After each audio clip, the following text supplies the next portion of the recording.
aware of this marijuana solution. The Marijuana Solution would like to remind you to check out our sponsors after the podcast. We're going to have links to them in the description. Our sponsors are Trulieve, Sunshine Cannabis, The Smart Collective, Minorities for Medical Marijuana, and We Are Rare. Don't forget to check out those links in the description. And if you haven't done so already, go ahead and subscribe. Leave us a review. We're Florida's first licensed medical cannabis dispensary with locations all throughout Florida, and we deliver all throughout Florida next day. We have the largest selection of products within the allowable delivery methods. Trulieve products are hand-grown in an environment that keeps it as natural as possible at every turn.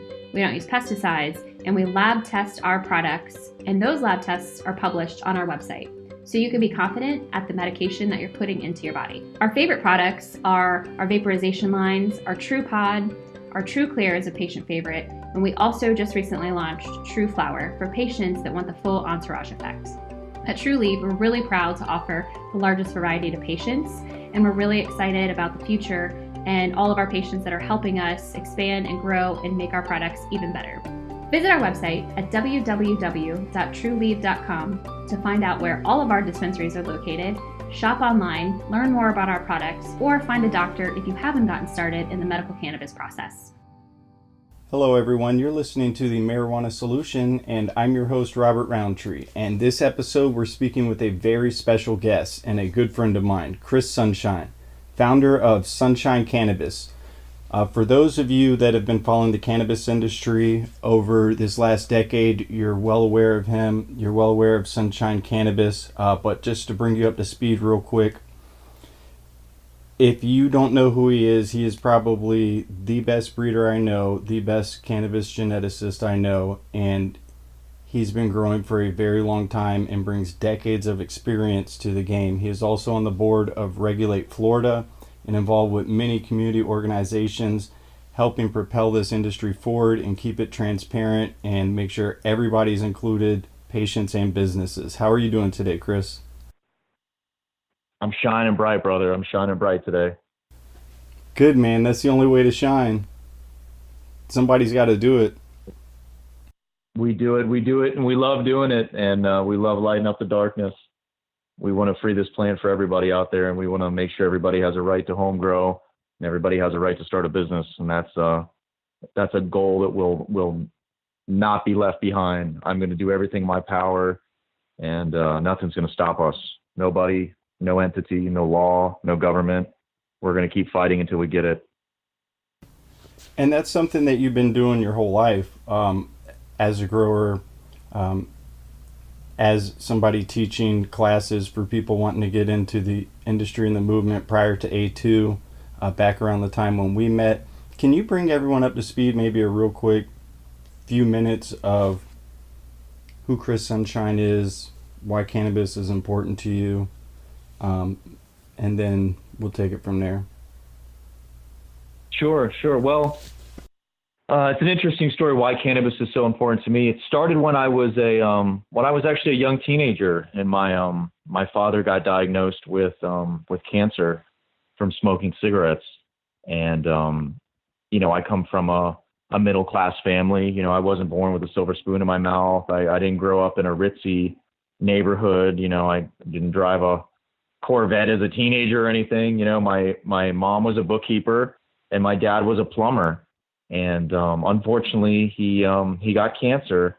And at the time, of course, I was growing up. It was the 90s, and cannabis was really popular. I read High Times. I was always trying to grow pot plants in my backyard. And we were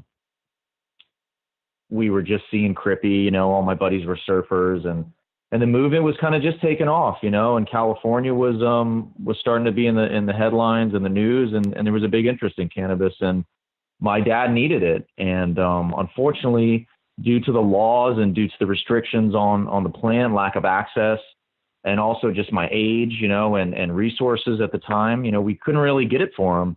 And the doctors, the oncologist, had even recommended cannabis for him, and kind of off the record, he kind of whispered it. And it was interesting because my family, they didn't smoke weed, and my dad didn't really even drink. He's a really hardworking guy and a good man. And unfortunately, he succumbed to cancer, and I lost him in 1996, and I was only 16 years old, and it turned my whole life upside down, man. We lost our house. We had a fishing boat. Something I grew up doing down here in Florida, South Florida, where I was born and raised. Pretty much fished my whole childhood, and we lost our boat. I didn't even finish high school. I got my GED out of ninth grade, and I was in gifted class. I was 99th percentile. I'd always scored out really high, IQ test and all that stuff. But I had plans. I had big plans. I wanted to be a doctor. I wanted to go to college. I wanted to be a doctor. And unfortunately, we lost my dad. I went to work full time at an internet company, actually when I was 17. And, from there on, it was kind of a personal quest of mine to free the plant. I got more and more involved and, delved deeper into growing. And I started really growing like full time, for personal use and just me and my close friends and family. And that's kind of where it all began, as a teenager, and losing my dad. And High Times magazine played a huge role for me. I remember growing up and reading the articles from Ed Rosenthal and, seeing all the new strains that were coming out, from Sensi Seeds and, Sirius Seeds and all these original seed companies that started back then.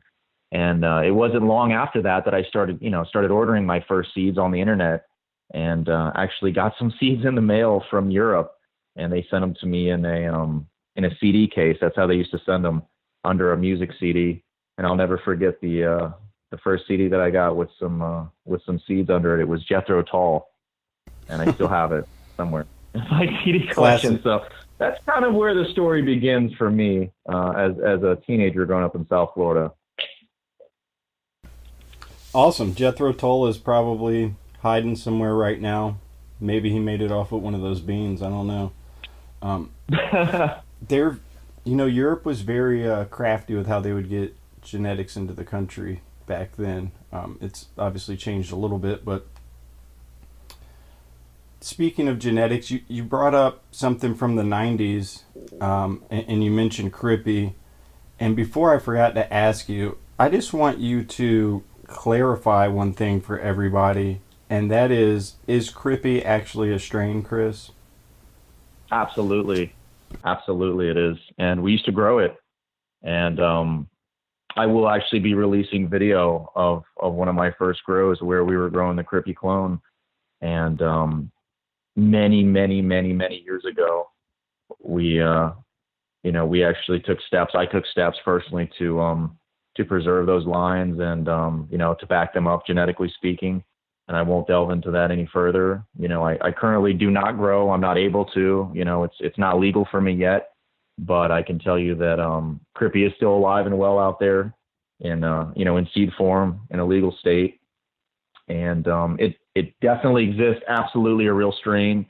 And it is also synonymous with with kind bud, with the highest grade cannabis, because back then there was mids, regs, and crip. And that's pretty much what you had to choose from. This was really before, named strains got popular in the market. People didn't know what they had. It was just, it was either regs, it was full of seeds. Sometimes you'd get the mids, which were like the like Christmas bud, the red hair, the Jamaican stuff. Or you'd have the kill, and it was called Crippy, Crypto, the Crippler. It depends upon who you were hanging out with. Growing up in the 90s in South Florida, I hung out with the gangster kids, the rappers, and I hung out with the surfer kids and the alternative kids and the goth kids. And I was like a chameleon, and I was pretty much, fishing and out catching alligators and water moccasins and taking care of my pot plants, and that's what I did. And I started at a really young age, and I was fortunate, never to get in trouble. I never did it, really for profit. Luckily, I got into the internet early, and people may or may not know this about me, but I also was one of the pioneers of the internet, and, at one time owned some pretty incredible domain names, and, got started very early on. And because of my interest in growing, because of my interest in cannabis, because of my interest in legalization, I pursued some of the biggest domain names, in the industry that I at one point owned or owned with business partners. And that's the way I always made a living, paid taxes and have tax returns to show it. And, I worked very hard, and I'd be up all night long, either taking care of my plants or working on domain deals and on the internet. So luckily I was able to pay my bills that way, and never had to really sell. I never really sold cannabis. To me, it didn't really represent money. It represented freedom for me, and just, fit in with my personality. I've always been a freedom fighter. I've always believed in, in your liberty and your right, to a plant and holistic medicine. And for me, it's not just cannabis. I have a broad interest in natural medicine, whether it be turmeric, cannabis, ginger, cayenne. There's so many different things, and cannabis is one spoke in that wheel of wellness and preventative medicine. So, for me, I don't really see it as dollar signs, but I do see it as a bridge to make money today in an industry that has evolved. There is, the Cannabis, which I owned. I actually was the owner of Cannabis.com at one point, which is now sold. And a good friend of mine actually bought it. It now goes to Ganjapreneur. So if anyone out there wants to visit Cannabis.com, take it right to Ganjapreneur. And great site. But yeah, Ganjapreneur actually is a good site. I know the guy who runs that. I've done some things with him online before. They put out good stuff. Yeah, he's a good buddy of mine. And cannabis is an amazing plant. I mean, imagine if you were just to discover this plant today. If you were just to pop up and say, hey, look what I got. It can cure cancer, and you can make fiber and fuel and all these incredible things. I mean, you'd be a hero. You would literally win a Nobel Peace Prize, but it's been demonized. Or you'd be dead like a natural medicine doctor. Right. Well, that's true too. That's why they claim all the same things. we support gun rights too here in Florida. So absolutely. Yeah, man. It's amazing that people still can grow this plant in the privacy and the safety and security of their own home. And that's one of the reasons that I'm a board member and fighting so hard with Regulate Florida, so that we can legalize cannabis and that everybody can have the right to grow their own plants, because it is absolutely unthinkable that you're a patient in Florida and you can't grow your own medicine. Not everybody makes a ton of money every year. There's a lot of people who are on fixed incomes. There's a lot of people who can't get the medicine that they need. And the fact that they can't grow their own plants at home and use the natural amendments or fertilizers they want, or grow it hydroponically, with synthetic salt fertilizers if they want, whatever they choose to do. It's a basic fundamental human right. And it really pisses me off. I'm angry about it. It eats me up inside. There's a fire in me that burns, and it burns 24/7 that this plant is not legal and that people can't grow it. And that's our primary goal right now. My primary mission is not getting a license to grow, and sell commercial cannabis with Sunshine Cannabis. That's second or third on my list. First is getting Regulate Florida passed. We have to raise the money. We have to get the signatures. We cannot leave anybody behind. There's too many people out there who cannot even get a card and be a patient. And that's unacceptable for me, because when we were fighting for Amendment 2, when I was out there holding signs and get petitions signed, and I was giving money, and I was a part of all of that. I mean, I was an integral part of United for Care and volunteered, and I fought that fight, day and night, 365 days a year until we got it done. And I lost my fiance over it. My ex that I was with for over 8 years that I loved dearly, and I had an incredible relationship with, and I still love and always miss and care about. And, we're friends now. We've parted, went our own ways, but I lost my relationship over it because I put in so much time and energy and was just so engulfed and overwhelmed with it. And that was a price that I had to pay. And luckily, we did finally pass Amendment 2 the second time around. It was a lot of blood, sweat, and tears. It was a lot of our advocates and activists, that you still see and know of. Pretty much everybody on the board of Regulate Florida was there fighting on the front lines. And now that we've passed Amendment 2 and, we've got Regulate Florida on deck, and we've got like 40 or 50,000 signatures now, we're getting really close to Supreme Court review. We're not going to be stopped. I mean, this is another brick in the wall, and we're going to work tirelessly. All these shirts, everybody knows our shirts, they're famous now. I mean, I would go so far as to say globally. And I think probably there's people in every state in the country wearing a tie-dye Sunshine Cannabis shirt. You know, I've spent the money on those shirts out of my own pocket. I've never made a penny. There's never been any profit made. At this point, Sunshine Cannabis is a humanitarian effort for me. And I've probably spent close to, you know, I would say easily $100,000 of my own hard-earned money in the last year or so. Just getting shirts out to people, hats. You know, usually we don't make any profit on those things. Any things that I do sell or donations come in for these items, they go to Regulate Florida. And that's our primary goal and mission. And we can't leave our businesses behind either. You know, it's not just about a patient. I mean, patients definitely are number one, but businesses matter too. You know, and you can't leave out that element, and you can't leave out the job creation for Florida, and you can't leave out the tax revenue for our state. Look at all the incredible, amazing things that have happened in Colorado. That model works, and Regulate Florida is patterned right after Colorado. And I think that it is a necessary step in the evolution of our state and of this industry. And, you know, it's a necessary step for everybody to get the medicine that they need, or, you know, just because they want to enjoy themselves and they want to feel good and they want to use it as an alternative to alcohol or maybe prescription pills. You know, there's nothing wrong with enjoying yourself and smoking a joint after a hard day at work. You know, and the fact that this plant has been demonized, the fact that this has been made illegal, the fact that the state of Florida has created this, you know, this system of restrictions and monopolies, you know, it's not okay with us. It's not okay with Sunshine Cannabis. It's not okay with Chris Sunshine, and it's not okay with Regulate Florida. And we are going to fight, and we're going to free this plant, and we're going to make sure everybody can have a horizontal business.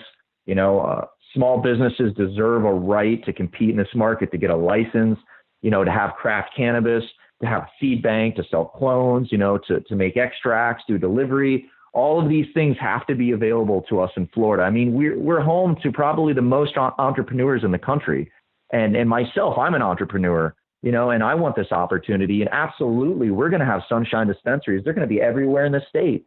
We may franchise it out. I may just give people franchises. You know, I mean, we are Sunshine State. You know, we're the Sunshine State brand. And I love Florida. Florida's my home. I have so many friends and people I know that moved away, people that were in the seed business and other breeders, and they took off for California and Colorado and Washington, and I stayed behind. And I put my business, I put my dreams and my profits and money and all those things that I could have been doing out west. I put that on hold to be here in the state where I was born and that I love. And that's what we're all about. You know, that's what Sunshine Cannabis is, and we are Florida's homegrown brand. Right on. So I've got a couple questions now. Sure. First off, I would like to ask you, since we ended up about the home brand, Sunshine Cannabis, the homegrown brand in Florida. Can you kind of bring people back to the moment in time when Chris Sunshine was coming up with brands and ideas for that next entrepreneurial step into the cannabis industry? And why you came up with Sunshine Cannabis? Sure. Yeah, that's a great question. And it's funny because I was thinking about this the other day. I was thinking about the exact moment that I came up with the brand. And, I've got a lot of background in marketing and advertising and domain names, obviously. It's no secret that I, at one point in time, owned weed.com. I was the owner of weed.com. And, that was incredible. Not many people out there can say that they owned weed.com. So, it was important to me to pick something that was monumental, it was scalable, that wasn't limited to just one county, or just one city. I was born in Broward and I grew up in Palm Beach County. And my initial brand that I first was thinking about was actually like Palm Beach. So I was thinking like Palm Beach Cannabis or, Palm Beach Buds. And I was focused on Palm Beach. And then I stopped myself and I had like this epiphany. And I said, wait a minute. I said, we're the Sunshine State. And I was like, what is the absolute best possible brand that exists in this space?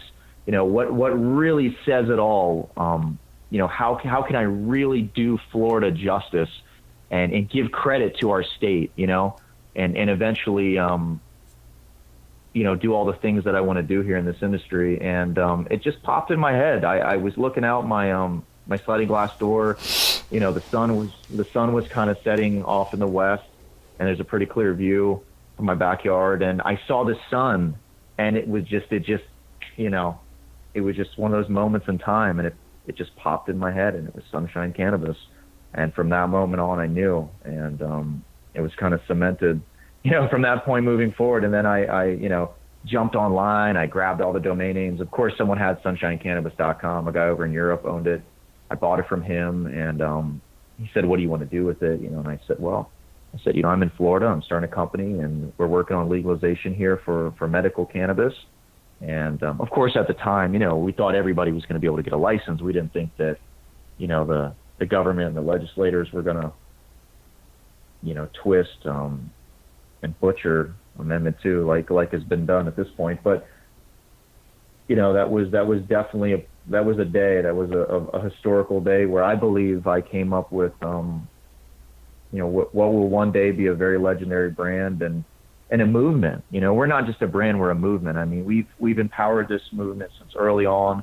We've definitely rallied people. We've got people excited. We've got people involved. We've made people a part of our family.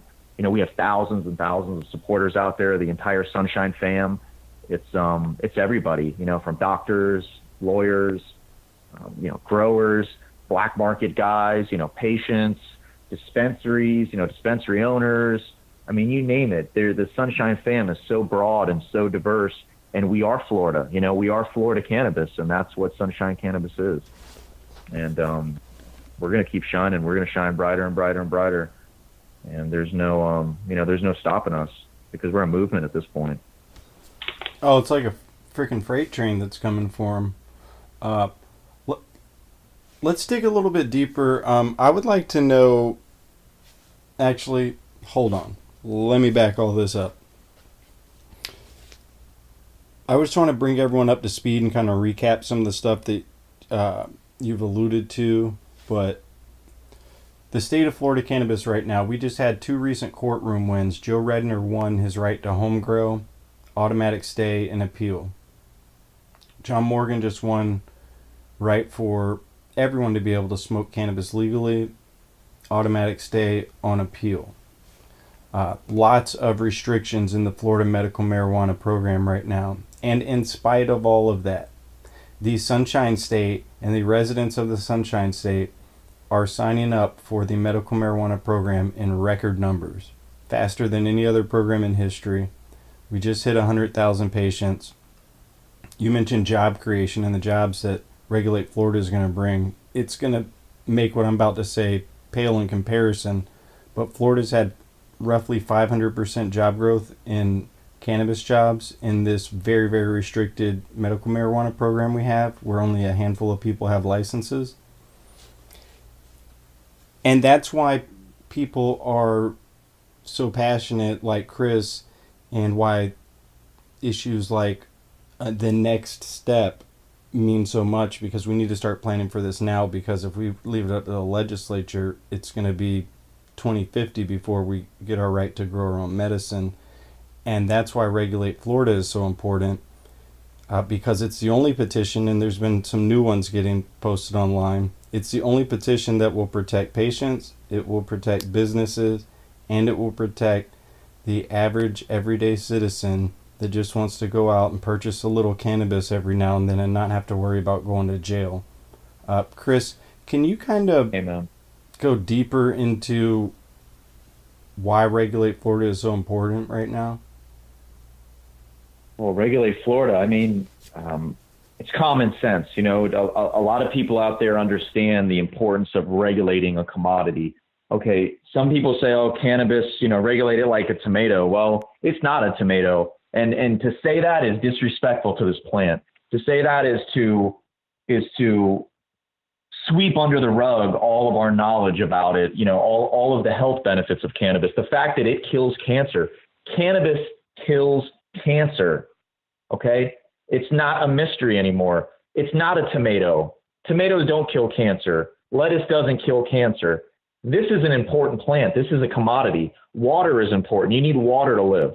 Air is important. Air quality is regulated. Water is regulated. These are important things for our health, for our community, for our society. Cannabis is also. It should be regulated. It should be protected. Our rights should be protected. We can't leave it up to the legislators. We can't let them butcher a law that has, no framework in it, like some of these other measures out there that people are trying to push, on the unknowing activists in the community who haven't really taken the time to read the details. Regulate Florida is all laid out. It's written by advocates. It's written by us, the cannabis community. It's all there. It's all spelled out line by line by line. It even protects your rights as a legal gun owner in Florida so that your rights are not infringed upon by legally using cannabis in the state of Florida. And, that's a whole another issue in itself. Obviously, there's job creation. There's the fact that right now, cannabis is a medicine. It's only available to a very select group of patients under, a dozen qualifying conditions. And the state makes no tax revenue from that. And nor should it, because, medicine shouldn't be taxed. But think about how many hundreds of millions of dollars are at stake here that the state of Florida is losing because of the black market. And that black market is unregulated. And people are buying moldy pot. People are buying cannabis that has been treated with pesticides, with toxic fungicides, with plant growth regulators, PGRs. It's not regulated. There's no safety measures in place. Okay, this is human lives we're talking about. This is your kidneys, your liver, your brain. All of these systems in your body and functions are affected by ingesting toxins and poisons from unregulated cannabis. Cannabis needs to be grown by a professional. It needs to be tested. It needs to be safe. People have the right to go to a store and purchase cannabis and know it's safe and know what they're buying and know where the hell it comes from, and not something smuggled across the country in the back of somebody's trunk, that could be grown by a cartel or something, in Mexico or in Southern California. It's absolutely unthinkable that it's 2018 and, law-abiding, hardworking adults that have businesses and families are still being put in jail for a plant. I mean, what is this, the Dark Ages? This is insanity. So that's what Regulate Florida represents. Regulate Florida represents common sense. Let's treat this like the commodity it is. Let's let adults use it legally. Let's have a framework. Let's pattern our law after Colorado. Let's make thousands and thousands of new jobs for Florida. Let's raise hundreds and hundreds of millions for the state in tax revenue. And let's all just sing Kumbaya and rainbows and unicorns. I mean, it's really not that difficult. And, obviously there's a system here in the state of Florida where people getting arrested for cannabis is monetized. There's all of these functions in place for, probation, for first offender drug programs, and that revenue is going to go away. Those people are going to need to, find something else to do. There's a lot of red tape in place right now. So I'm not going to pretend like it's going to be an instant transition and we're just going to snap our fingers and it's a utopia, for cannabis in Florida, because that's not the case. But reality is that if we can raise all of this money through tax revenue for our state, think about all the infrastructure that needs fixed. Think about all the old roads and bridges, and think about, all of the aging infrastructures and utility, lines and power plants and all these things that can get grants from the state. All of these things can be funded from tax revenue. I mean, they made so much damn money in Colorado, they had to start giving it back to the taxpayers. Do you know that? You know that, don't you, Roundtree? I do. And they also they had it back to the people. Yeah, they also had their tourism increase from about 20 to 30 million to 100 million. Florida gets 100 million already every year. That's people, not dollars, everyone that's listening. Right. Florida will probably see 500 million people a year. Right now we have 30 million residents when you count the snowbirds. Everybody that left, like Chris was talking about, some of his buddies back in the day to go west and pursue dreams, or people that just moved because they didn't like being persecuted, they're coming back. And they're coming to Florida. The tax revenue Florida will generate is going to just smash anything that anyone else has done. and probably compete directly with California. Amen. No, it will. And remember, I use Colorado a lot because it's a very successful model, and a lot of people, started going to Colorado just because of the fact that they legalized, adult use cannabis, and it makes sense. And there's nothing wrong with making money. I mean, what are we talking about here? Because a lot of people, they there's a disconnect. They don't seem to get it. They just don't seem to understand that making money and helping patients, they're not mutually exclusive things. Compassionate capitalism, that is definitely the phrase of the day, compassionate capitalism. You are in America. We have a right to own a business. We have a right to pursue our dreams. I want to make millions and millions and millions of dollars. Absolutely, 100%. And you know what? I'll help everyone that I can, and everyone around me, everyone whose life I can touch, every patient I can help, every cancer patient who needs oil, we're going to give it to them. And that's what the cannabis industry enables you to do. This is a very small window in time. We've got 5 million people in Colorado, okay? Their whole population, it's like 5.2 million people. We've got over 20 million people in Florida. Think about that. Think about how much bigger we are, and think about how many people come here to relax, to retire. Think about our senior population. Cannabis is an incredible medicine. It is a gift from the universe. It's a gift from God. It's a gift from nature. And we need to utilize this plant. We need to have hemp in Florida. We need to have these cottage industries. We need to let people have their own craft cannabis companies. We need to let people get licenses. And we need to let people start living the American dream, because that's what this really is. This isn't really about getting high. This isn't about smoking a joint with your buddies. This represents so much more. This is a societal issue. This is a humanitarian issue. And until we get these laws changed, and until we pass regulate Florida, we will not stop. I will not stop. If I have to sell every emerald ring I wear and the clothes off my back to help fund it, I will do it.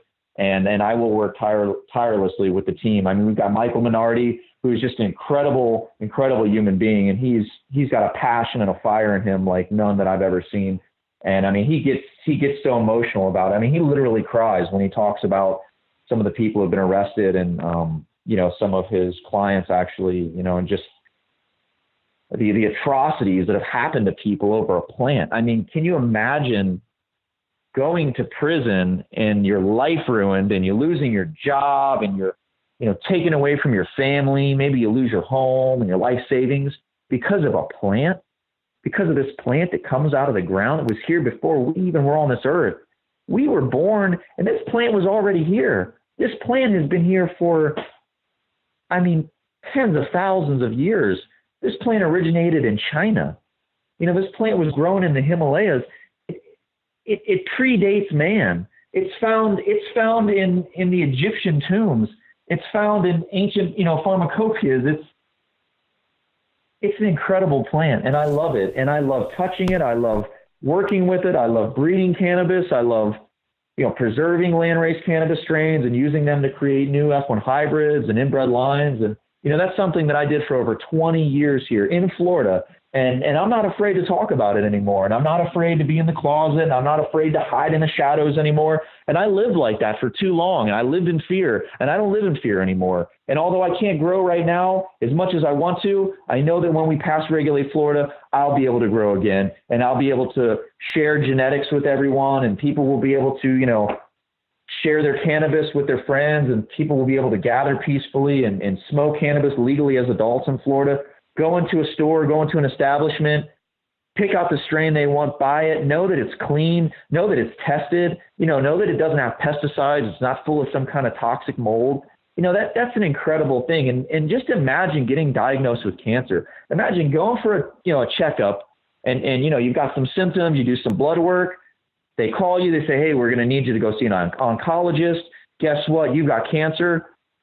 And you don't have access. You don't have access to whole flower. You don't have access to RSO. You got to go to the black market, and you got to go to the street. You got to risk imprisonment. You got to pay these very high prices. I mean, you're going to see the price of cannabis come down in Florida. That's just a reality. We're going to see, right now maybe an ounce of cannabis, on the street. Most people will probably pay, $300, $325, something like that. You're going to see the prices come down in Florida. And what that's going to mean, mean that people have more access. People are able to buy more medicine. People are going to be able to make RSO from their own plants, from their flowers that they grow at home, or that they can just legally buy. And all of these people out there who want to be in this industry, who want a job in the cannabis industry, Regulate Florida is the answer. And it's going to allow you to, to be an entrepreneur, to make your dreams come true, and to pursue, your endeavors in the cannabis industry, and let Florida catch up to everyone else. Because the fact that we're in one of the largest populated states in the country, and we're still literally decades behind California, to me, it's unthinkable, and I've sat back and I've watched and gritted my teeth and clenched my fists, and seen all of these companies take off out west, and all of these breeders, start their big companies and grow cannabis and open dispensaries.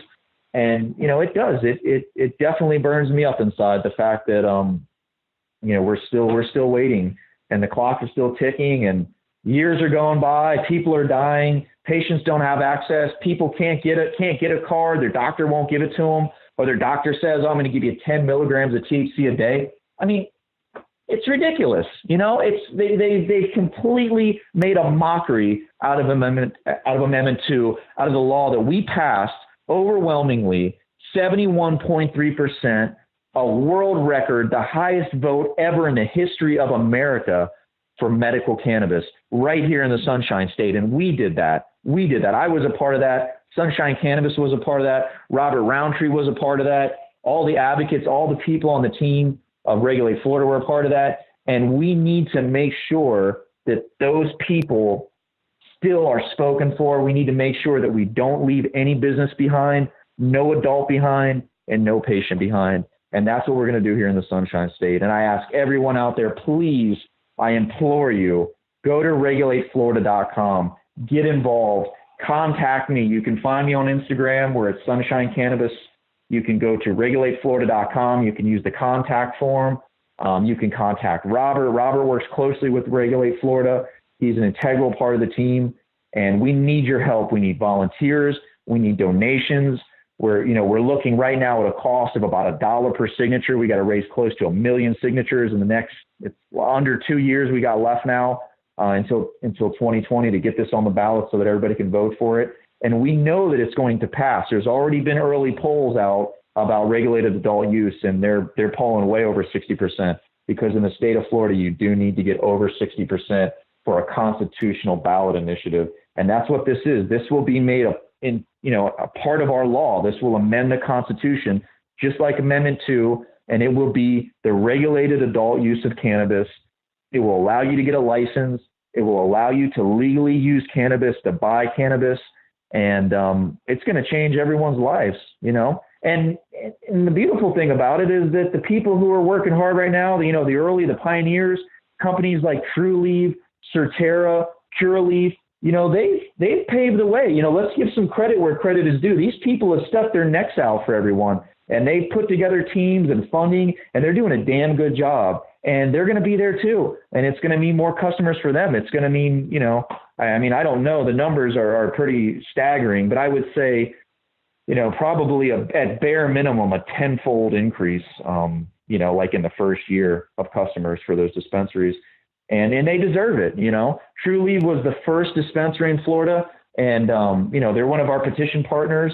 They actually just made a pretty significant donation not long ago on 420. They did a $20,000 match. And I'm happy to announce that today we actually pledged most of that money to a petitioning company, and we're going to be getting signatures for Regulate Florida. And all of the money is going directly into raising signatures to get this on the ballot. And we need more money. It's going to cost us right now, early on, we can get them for about $1 a signature, and we need to raise at least $1 million. And we need the money. So if you're listening to this podcast, if you have the money, if you want to be involved, if you can donate $100, $100 is going to get us 100 signatures. If you can donate $10,000, you're going to get 10,000 signatures. If you can donate $100,000, it's going to get us 100,000 signatures. But as we get closer to 2020, the price of those signatures goes up because there's competing initiatives, and it's a lot harder and it's a time crunch and so on and so forth. And those signatures can go upwards of $3 or $4 each to get them collected. That's in addition to all the ones that we get collected, and through volunteers and, at events and things like that. But we need to get about 1 million signatures in total, and we need to get over 70,000 to get to Supreme Court review. And we're rapidly approaching that number. And we implore all of the dispensaries, if you're an MMTC, if you're a principal within one of these companies, if you're a CEO, if you're listening to this, get on board. We have no exclusive partnerships with anyone. That's not how it works. Everyone is doing this together. Everyone's combining as part of the Sunshine fam, as part of this movement. And we're going to get this passed for Florida, for all of us, for the people who want to use cannabis, the people that want to grow cannabis, the people that want to have businesses, and for the licensees that already exist, so that they can have the fruits of their labor as well on an even grander scale. And it's a win-win-win. It's a win for the state. It's a win for jobs. And it's really the only amendment that makes sense, and the only petition right now that, I'm a pretty logical, intelligent being, and I can tell you that I've read all of them, and by far Regulate Florida is just, it's a home run for the state and for all the people. So I think that makes it pretty clear how I feel about it. What about you? How do you feel about it? I feel pretty damn good about it. In the last 2 months, and you just talked about some of it, but we've received multiple new petitioning partners, True Leave, all of their stores, Marijuana Doctor, all of their locations. Between the two of them, that is close to 30 locations around the state. Canna MD has come on board. Flora Grown, Joe Redner's company, they've donated some money. Relief Resources donated some money. Of course, Sunshine Cannabis donated some money. I've donated time and money. I mean, and the momentum seems to really be picking up these last couple of months, like the first part of the second quarter of this year. It's just, it is. People are excited. I'm excited. I mean, I'm excited. Yeah, I'm pumped too. I'm pumped, man. I want to make sure, since you're a Regulate Florida board member, I want to make sure people understand some of the finer points to the petition, because there's a lot of misinformation and disinformation out there. What is the deal with growing at your house? The limits, is it just 6 plants? A lot of people think you can just grow 6 plants. No, it's 6 mature flowering plants per adult. There's no limitation that we have built into it for seedlings and vegetative. So what that means is that if you want a room full of mothers, if you got trays full of clones, you're growing from seed. Obviously, you're going to have male and female, unless you're growing female seed. But it is a minimum of 6 plants that you're allowed. And right now, there's no provision. There's no language in there for canopy size. So you're talking, if you want to grow 6 monsters, and a lot of people like the meme that I put up on Regulate Florida on Facebook that shows the big, huge, giant plants. And there's nothing that would prevent you from, putting 50-gallon smart pots, putting 6 of them in a bedroom and under 1,000-watt light over each plant, and growing some monsters, some trees, and pulling down pounds and pounds per plant. Most states with regulated cannabis for adult use, there is some number, you have to start somewhere. Now, that's not going to stop, different counties from expanding on that number and allowing you to grow more potentially. But the one thing that is true is that it's going to need to be indoors. It's going to need to be in a greenhouse enclosed, or it's going to need to be inside. It's going to need to be protected, obviously, from the public and from children. Not that it would hurt children, but just, it's a common sense thing, and that's also another problem with, I'll just say it specifically with the petition from Floridians for Freedom. The problem with the other petition is that it doesn't limit anything as far as as ages go, and it leaves it wide open. As far as the other petition is concerned, they want to just legalize it and then let kids have it. And we don't believe in that. We believe in 21 and older. Unless it's a medical, situation, obviously, then that would be up to the state. And obviously the medical program would still be in place, and there's provisions for that already. But, we believe in a regulated market for adults. We believe in secure indoor growing. That way you're protecting it from pests, you're protecting it from thieves, you're protecting it from prying eyes, and the neighborhood kids won't get into it. So yes, it needs to be indoors. It needs to be secure. And there are some initial limits, but, like anything else, all of those rules exist for a reason. We have to be able to actually get this passed. We have to get even people out there who don't support cannabis or know about it yet or uneducated. We have to get them to vote for it. So, this has not been put together in haste. This has been carefully thought out and planned. And if I said to you, Robert, tomorrow, after this passes and it's enacted into law, you can start some seedlings, start your tray of seedlings, or you can get clones from your friend.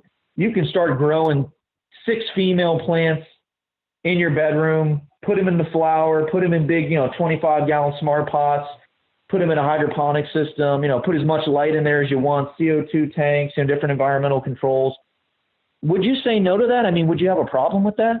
Being able to grow whatever you wanted, whatever strains you wanted? I would have 6 plants flowering tomorrow. Everyone that's listening can think about how that would happen.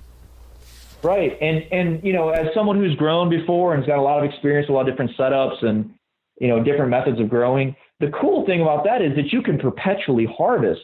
It's not 6 plants a year. You're talking about, cannabis strains, a modern cannabis strain, you can vegetate it in 2 or 3 weeks to flowering size from clone. And then you can flower in say, 55, maybe 60 days flowering period, depending upon what you're growing. There's faster ones. I mean, we used to grow. Not to cut you off, but I like doing it. If you're really boss, you could rotate a plant in and out a week and really almost have a perpetual harvest. Right. And have them, what you do is you stagger it. Right. You stagger it so that you have a plant that goes in the flower, and it's a week in, and then you put another plant in, it's 2 weeks in, and then you're constantly harvesting. So you always have a fresh supply. And that's what people need to remember is it's not just 6 plants. A lot of people, they hear that number and they're like, oh, 6 plants, that's not enough for me. No, it's 6 plants at any given time. So you're perpetually harvesting. You got 2 or 3 adults in a house. That number goes up, 12, 18 plants, 24 plants. You're just limited depending upon how many people are there. So say it's you and you got 2 roommates and you're in a 3-bedroom place, obviously you're going to have more than 6. You're going to have 18 plants. And I can tell you, 18 properly grown plants in 5-gallon buckets in a bedroom, you can pull down, many pounds of top grade bud. And that's more than enough for most people's use. Plus you're able to go buy it legally and you're able to transfer it to each other. So, there's just so many things it's going to enable. And it's fun. It's a lot of fun.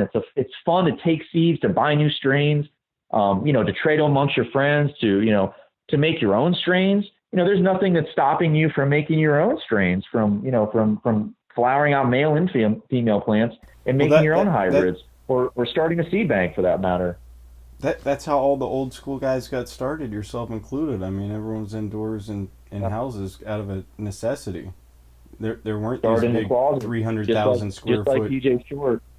Yeah, there weren't 300,000 square foot facilities that were state regulated. You could just walk into and start doing things. Right. I mean, people had to do it in the shadows. Yeah, hell, our first clones we ever got when I was growing back, probably had to be like 1998, 1999 when we first got like real clones from somebody, that was like a known named variety and was like a production clone. And I remember we had them under shop lights in a bathroom, and so we had a room ready. And that's okay. I mean, DJ Short made, he made blueberry in his closet. God bless him. And, when you're good, you're good, right? Professional grower. Excuse me? I said it. When you're good, you're good. I used to play golf, and it doesn't really matter how damn good the clubs are, or in this sense, growing, how good your operation is. Like, if you're good, you're good. You're gonna do well no matter what. Right. Well, and today, you've got a lot of advances in lighting and horticulture, and just the nutrients and different grow media. The last time I grew, it was under LED lighting, and I used coconut fiber, and was really easy. You know, it was minimal power usage. There was not much risk of a fire. You know, the plants were healthy. They used less water. They used less nutrients.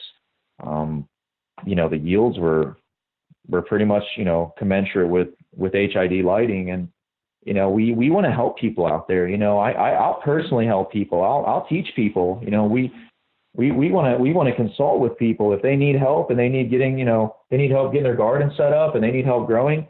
I mean, hell, this is the number one indoor state, you know, in the country for cannabis growers. And it's always been that way. And I think that you're going to see some incredible genetics come out of the shadows and out of the closets. You're going to see strains like Crippy come back, you know, into the market.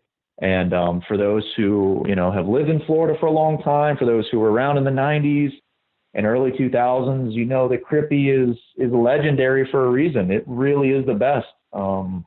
Everything else is just rigged. That's what we always used to say. So, you know, it's exciting. These are exciting times. These are really exciting times for the Sunshine State. And I'm proud and happy to be a part of it all.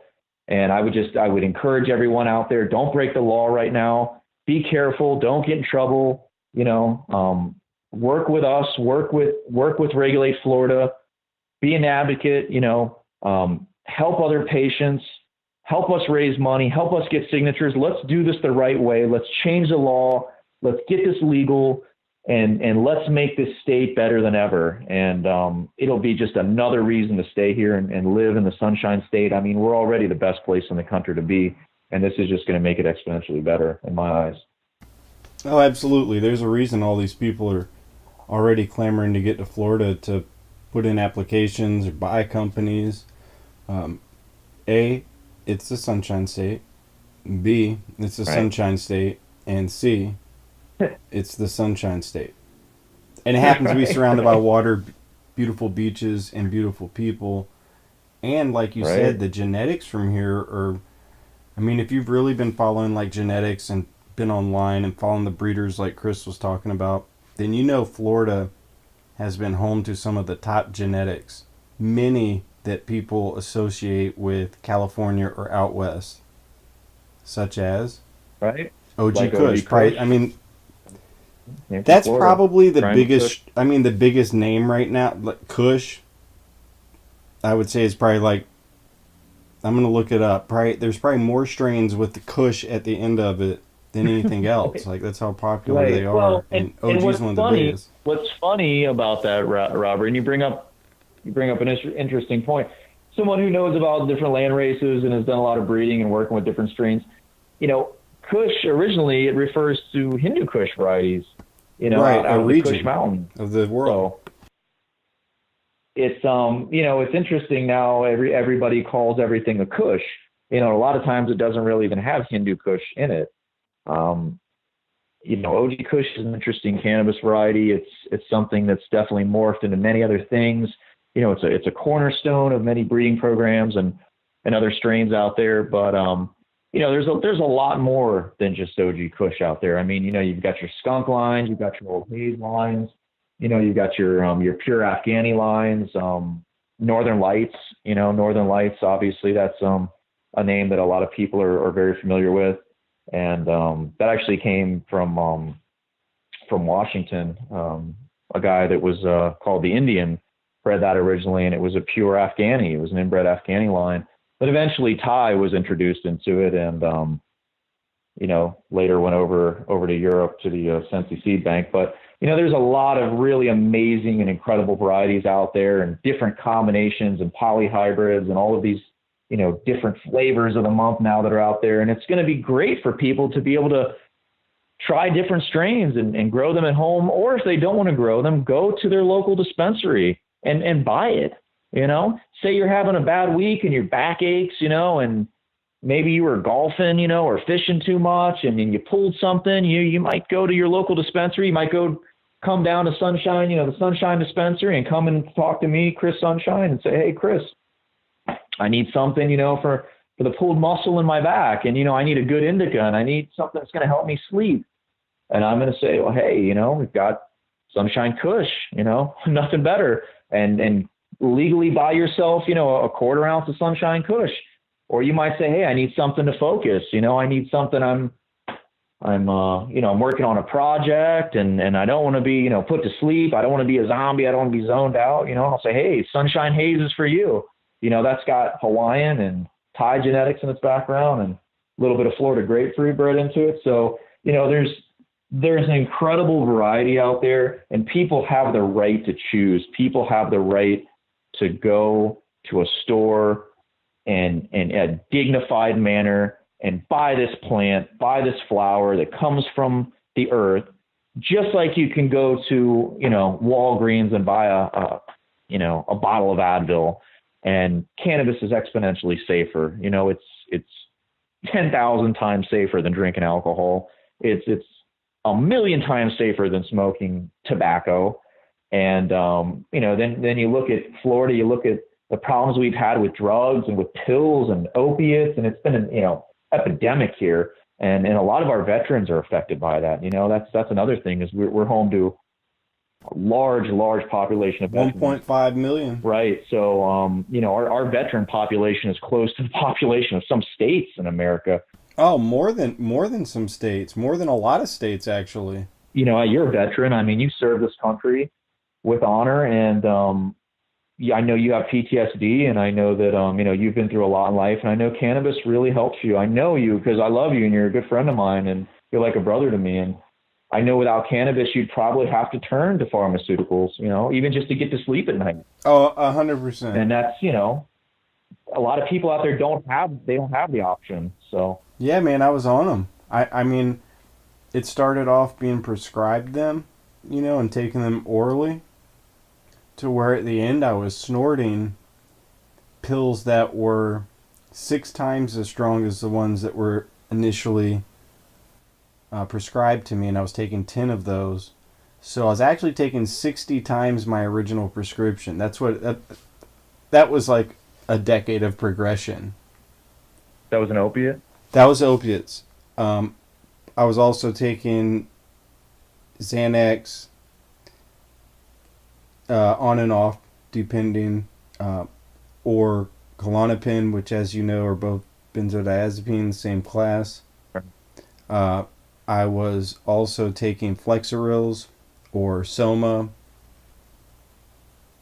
Yeah, so I mean, they had me pretty hooked up, man. Did cannabis get you off those pills? I mean, was it cannabis or did you just go cold turkey? I mean, how did you do it? I guess I'll be honest, since it's so early in the morning on Memorial Day. Cannabis did get me off those pills, but for everybody listening, cannabis didn't. It was the choice I made to actually give cannabis a real shot by itself, because I was using cannabis also while I was consuming these other drugs, and I credit my cannabis use through those times with not having gone harder on the drugs. So yeah, short answer is yes, cannabis absolutely replaced all those in the end. That's all I use now. I do use tobacco as well, but... Do you have any prescriptions? Are you prescribed any kind of opiate or benzo, anything? No, I don't even have a primary care. I'm not prescribed anything. Nothing. But yeah, absolutely. Wow. If I didn't use cannabis, I would either need to probably constantly run on a treadmill for all like the nervous anxiety that I get, or be on prescription drugs, because I can't talk it out. I've tried. Right. There's no amount of talking in the world. Right. And that's where cannabis comes in, because the way that it works, and you know this, but some of the listeners out there may not know, everybody has an endocannabinoid system, and the way that this plant works with your body and with your natural receptors, the THC is actually a replica nearly of anandamide, which is your body's own bliss molecule. Ananda means bliss, and your body creates this own natural substance that's called an endocannabinoid. So THC actually boosts the levels of that by acting as this natural replica of anandamide in your body and attaching to the receptor sites in your endocannabinoid system that's found throughout all cells in your body, throughout your organs, throughout your brain, every part of your body, and everybody's different. Some people have different, receptor density, different layouts. different experience levels with cannabis. That's why some people need to microdose cannabis, and a couple milligrams will work great, getting them to, sleep at night or helping with chronic pain or anxiety. Other people need hundreds of milligrams. And again, the limitations that are in place currently with Amendment 2, the way that it's been enacted, the way that they've constructed this framework now that really severely limits people's rights, in my eyes, we're not getting what we really voted for. And there's so many people out there. I mean, I was just at the dispensary the other day. I actually was at Curaleaf in Lake Worth, and it was buying their new CO2 Banana Kush vape cartridges. Actually, it's really, really good. And I normally only use products from Trulieve, and I love everything from Trulieve, but Curaleaf has some great stuff. And I was buying the new Banana Kush CO2 oil cart, and there was a gentleman next to me. He was an older gentleman, and he wanted to buy something. I forget exactly what he was buying, but they were trying to explain to him he didn't have enough milligrams, or like, your doctor only gave you 10 milligrams a day. You don't even have enough left on your recommendation to buy this. And he couldn't buy it. He couldn't buy what he wanted. And he was so confused. He was an elderly gentleman. He was with his elderly wife. Well, the funny thing, I offered, I said, hey, can I buy him one? I said, can you take it off my milligrams? And of course, they couldn't. And I would have, and thinking back, I should have. Nope, no patient-to-patient transfer in Florida. You know what? Thinking back, I mean, hell, I wish, had he not left, hell, I probably would have bought one and given it to the poor guy. I mean, he was an elderly guy, he probably wanted it for pain, and he couldn't buy what he wanted because he got a doctor. And had no freaking ass clue why he couldn't. Because nobody had told him. Clue, didn't understand. No one explained it. I mean, now the people there were explaining it. Right. But I'm saying, the doctor's office, the doctors, right. I'm sorry, I got to go on a rant. The doctors right now are giving this program a bad name, and it's not all of them. Yeah. And they're doing shady ass shit like this. We've got some good doctors out there. No. There's far more good ones than bad ones. But what I'm saying is everyone like the Mel Simblers, and they talk about the neon signs and the dispensaries and this and that. The only bad things that anything I've heard is going on is from doctors. And it pisses me off because, this is like the one part of our society you're supposed to trust the most. The people that have your life in your hands. And it pisses me off when people and they're not educated. I mean, and I don't remember voting. Did you vote for a limit on milligrams? I mean, do you remember voting for that to get 10 milligrams a day of THC from a doctor that doesn't know what the hell cannabis is? My check mark would have had Master P in it. That would have been my limit. Right. So, it's incredible to me that now they've created this infrastructure where you have to have, a modality, is it inhalation, is it oral, sublingual? I mean, is it topical? My mom is a patient. I actually took my mom down to the Trulieve dispensary, and I remember she wanted to buy their topical because Trulieve, I mean, everybody knows they do have the best topical. Have you used it, the high THC topical? Nah, brother, I can't because you only have two modalities, and I get oral and inhalation. Right. So my mom had oral inhalation, and she couldn't get the topical because it wasn't marked on her recommendation. Well, real quick for anybody listening, there's a hack to that, and what I did was I took True Clear, and I mixed it up with some coconut oil and a couple other essential oils, and I just made my own topical. However, I would have rather just had the nice, pre-made topical in a jar. I rub on. I don't have to melt into coconut oil and do all this extra stuff. Right. Make a mess. Not to mention, I think technically what I did was illegal. How ridiculous is that, bro? Right. Well, what about I make gummies. I mean, it's no secret. Sunshine gummies. Everybody's seen pictures of them online. I love making gummies. I mean, I've perfected it. Our Sunshine gummies. I mean, I can't wait to be able to retail them, and I can't wait to be able to offer them to, to adults and patients here in Florida. But I make a damn good gummy. And I mean, I've used the distillate oil from Trulieve, which is how I started making my own edibles. And they're incredible. I mean, I love the 9-pound hammer True Clear. It's probably one of the best products on the market to fight insomnia and get you to sleep at night. And now also you can get really good oil and distillate from Curaleaf. And living in Palm Beach County right now, I've been going down to the local the Curaleaf store in Lake Worth if I don't have the time and don't want to deal with traffic driving down the Miami Trulieve. But hopefully there will be more Trulives in South Florida, in short time. But what about that? I mean, that's a very gray area. You know, are you allowed to take this distillate oil and make another form, make something completely new and different with it and carry it around with you? You know, what happens when I get pulled over and I've got a gummy or two in my pocket and it's not in its little tube, you know, with the little label on it? I mean, how does that work? What if it's a police officer who doesn't know the law, you know, is confused or, you know, is a rookie and he's like, oh no, you're getting arrested. You know, it's a felony. I mean, it's not. I'm a patient. It's my legal medicine. But law enforcement is not educated for the most part. Some of them don't even have access to the registry to check patient numbers. And, you know, for anyone to be limited in what modality they can use cannabis, you know, that can vary from day to day. You know, and for people to only be able to, you know, buy a product based upon a milligram limit, I mean, that's preposterous. You know, and I don't use that word very often. That is preposterous. It is absolutely ridiculous. That is, nobody that I know of voted for that. When I marked yes on Amendment 2, and when I pushed it on people and I got signatures and I worked my ass off and spent years of my life trying to help get that passed, in no way, shape, or form did I think that the state of Florida was going to have people limited to how many milligrams of THC they could use a day by their doctor and what they could buy at the dispensary. I mean, what the hell kind of parallel universe are we living in? This is like the Twilight Zone. I mean, there should at least be a minimum set to where you could at least order a vape cart. You should be able to buy whatever you need, period. Right? And I know you agree with that. Oh, yeah, man. I think people should be slinging turkey bags right over the counter. Right.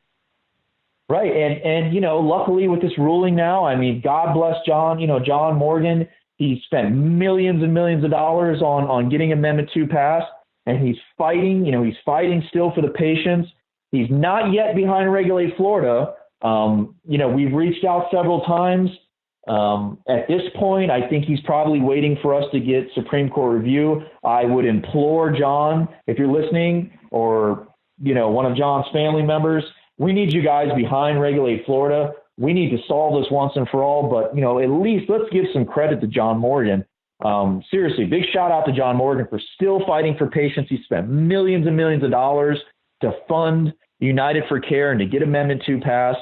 And now he's still fighting for our rights and for our right to smoke. And, you know, if you want to learn more about that, you can go, you know, click on the hashtag anywhere on Facebook. If you see no smoke is a joke, or you can go on floridamarijuana.net.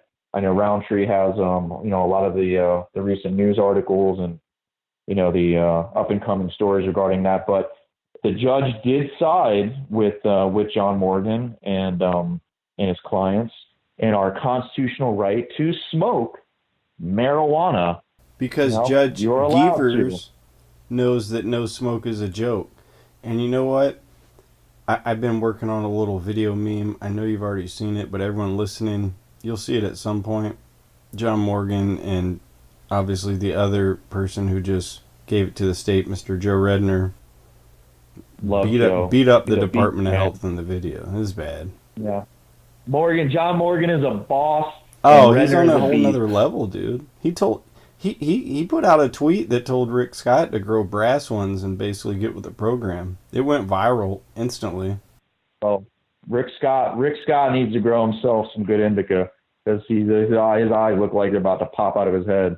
Every picture I see of the guy, he needs some stress relief. He looks like Bat Boy. Well, God bless him, and you know what? I appreciate John Morgan. Oh, God bless him too. I don't wish a bad thing to him, no matter how many people he keeps hooked on opiates in prison. You know, I'm not wishing anything bad like that to happen to him, but he looks like Bat Boy. Yeah, well, I'm not disagreeing with you, but I'm just saying that, you know, John Morgan has definitely come through. I mean, you know, man, I wish he would have run for governor.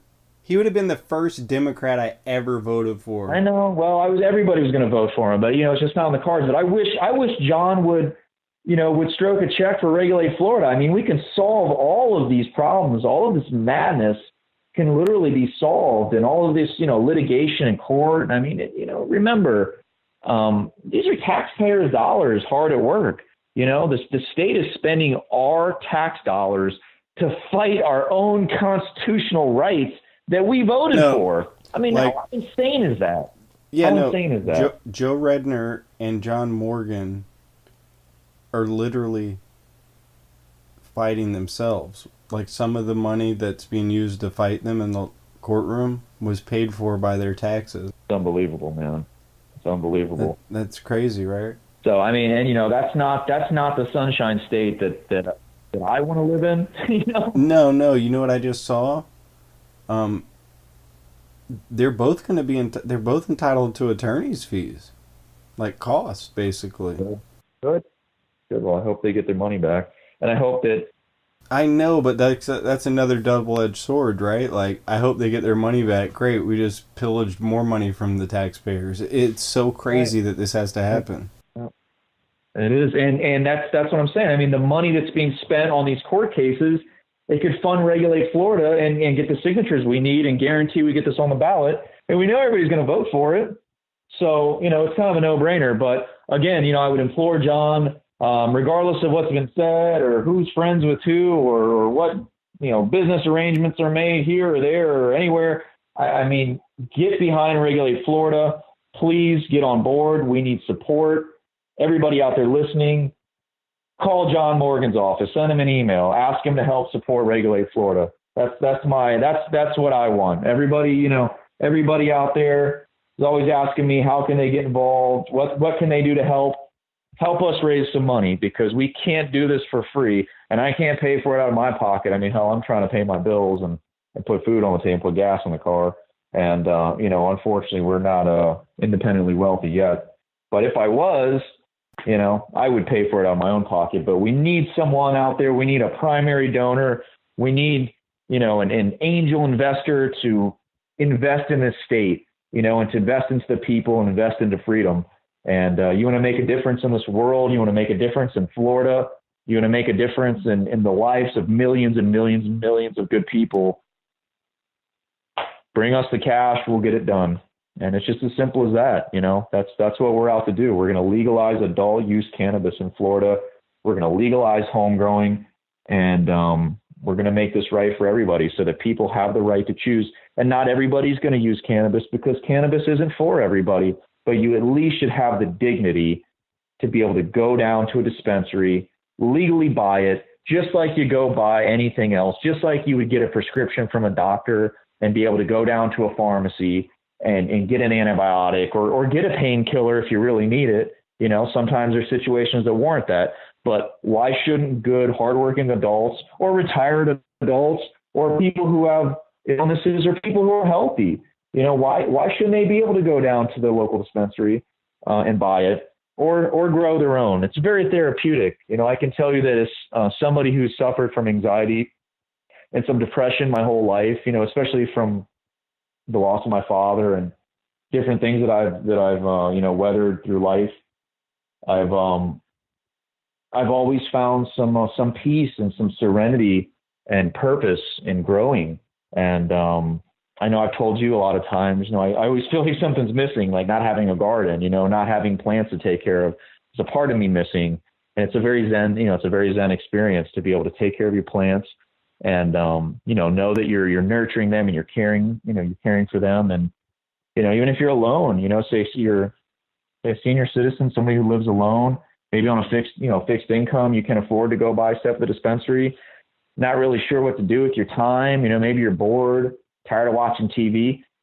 Having a garden is educational. It's fun. It keeps you sharp. You have to remember to water the plants. You got to remember to take care of stuff. You got to pay attention to details. You got a reason to go to the store and get supplies. It definitely engages you. And, I believe that it can probably help a lot of people, just like a service animal. There's different things that people with, say early dementia or people who have PTSD or people who maybe have, some kind of personality disorder or mental illness, I believe that they can benefit from the therapeutic action of gardening, and not just cannabis. I mean, you can grow many things. Hell, I've grown my own tea. I mean, it's no secret. I love tea. I'm a big tea drinker. I've actually grown my own tea plants, and, it was amazing. And, I highly recommend that if you have not grown anything, get into gardening. I mean, we live in a state where we pretty much have a year-round growing season.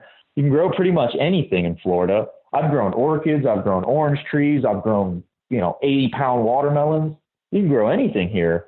And with cannabis, you've got a year-round growing season as well. And then there's auto-flowering strains. That's another incredible thing, is that if you don't want to be involved with, cloning and, photo periods, and for those out there that don't know, cannabis is a photo period flowering dependent strain. So it doesn't start producing florigen and going to flowering until the plant receives a critical amount of darkness. And unless it receives that uninterrupted darkness, it won't start flowering, won't produce, the buzz that everybody knows. So you can actually get auto-flowering varieties now that just flower independent of a photo period. They can be under constant light and start flowering, and they're age dependent because of the cannabis ruderalis genetics that they were made with.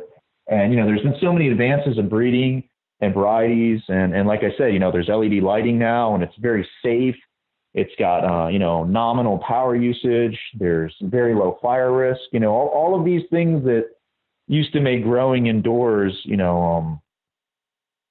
potentially risky business. A lot of those issues have been solved and overcome.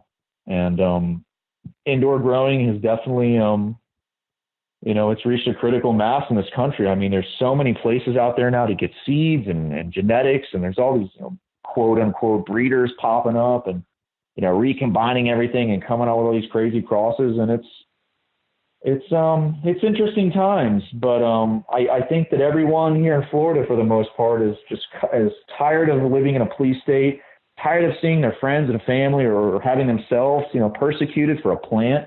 People are thrown in jail. I mean, life's ruined. 40,000 a year in Florida. Yeah, can you imagine? I mean, thankfully this never happened to myself when I was growing, and probably because I wasn't selling it to anybody, so I never ran into these situations. But imagine you're a good person. You got a relationship, maybe you're married, you got kids, and your door's kicked down. You're dragged out of your house. Your personal belongings are taken. You're thrown in jail. You got to get an attorney. You're charged with all these crazy crimes, and then they make you out to be like Jack the Ripper because you have some plants in your back bedroom or in your closet. I mean, it's insane. It is absolute insanity. And we can't allow that anymore. We can't allow people to be put in jail in cages like an animal for growing a healing plant that can cure cancer. And that's not saying it can cure every cancer, but I'll tell you what, if you've got skin cancer and you put cannabis oil on it, it's going to heal, and it's going to grow healthy new pink skin, and it's going to scab off. And I can tell you, my good buddy, my good friend and fellow board member, on the Regulate Florida team, Robert Platshorn, everyone out there knows him as Bobby Tuna. He gets skin cancer on his hands and arms all the time, because he spent so many years out fishing and on boats and, in the sun and down in Miami. And he gets skin cancer, and he successfully has treated them and cured them with topical cannabis oil, with Rick Simpson oil. That is oil made from whole cannabis flower with ethanol, with alcohol. And it's a miracle. It's a miracle. And I tell you what, if I got something on my nose or my arm or hand, the first thing I would do would be put cannabis oil on it. And imagine people like Joe, Joe Redner, and he's juicing cannabis, for the raw THCA. He's using it to manage, a chronic condition, to treat his cancer, and he's fighting for his life and the right and ability to grow this plant. And technically, under Amendment 2, it does give him the right. It defines the plant. It defines, all parts of the cannabis plant in the statute. And technically, legally speaking, according to the Constitution, as a patient and his doctor agrees, he should possess the whole plant, the live living plant. He damn sure should be allowed to grow. But why just let Joe Redner grow? What about everyone else? Why can't all the other Floridians grow? Why are people right now in Colorado in California and Washington and all these other states. I think everybody should Right? be able to Why, grow. why are they allowed to? I actually think there should be community gardens. Right, absolutely, and collectives, and there should be sharing of genetics and knowledge, and it's cannabis brings a lot of people together, and cannabis is a plant that's about peace and about love and about unity, and God, just look at go to a concert. I mean, I actually was at a show earlier here in South Florida. I went and saw Cypress Hill, and a friend got me some tickets and left them for me at will call. And I went with a couple of my buddies, and we saw Bone and Cypress Hill and Two Live Crew, and some other old rap groups from the '90s. And I like a wide variety of music. I listen to a lot of reggae, mostly '90s music, but like rap and hip hop equally. And we had a great time. It was, nobody was out there fighting. Nobody was mad. Nobody was angry. I didn't see anyone getting in any arguments or getting each other's faces. Everybody was smoking weed. It was like it was legal. I mean, and the cops didn't bother anybody. There was a fog over the crowd, and everybody was having a great time. And I didn't even see much drinking. And they had the beer, the little beer booth there, and you could buy drinks and alcohol. I didn't really see many people drinking, but I saw a lot of weed smoking going on. And that's consistent with the cannabis experience. It doesn't make you want to fight and argue with people, and it doesn't really cause a lot of drama. The only drama that it causes is in the industry, the infighting, where people can't decide what side to pick. And the fact of the matter is, there's really one side, and it's the green side. I mean, that's it. It's like either you're for legalization and you're for people's rights and you're for the plant, or you're not. And, the people that I involve myself with in my circle and people I consider friends and good fellow humans are normally those with common sense who understand that even if they don't use cannabis, they don't want to infringe on someone else's right to use it and to have it, because that's the thing is, you don't have to use cannabis. You don't have to smoke cannabis. You don't have to grow cannabis. You don't have to have even ever touched or seen cannabis to still support this movement on a fundamental basis, on a humanitarian basis, understanding that this is a plant, this is something natural, and this really is healing and helpful for many people. And it's a far, far, far better thing than using dangerous, synthetic prescriptions and opiates, and way safer than tobacco. I mean, I can't tell you how many people I know that still smoke cigarettes, and I guarantee you it'd be a lot easier for them to quit if they could just go down to the local corner store and buy them a pack of Marlboro Greens and smoke that instead of smoking tobacco. Like I said, I lost my dad to cancer from cigarettes, and I can guarantee if he was just taking a couple bong hits nightly, he probably would still be here with us. But, God rest his soul, unfortunately he's not.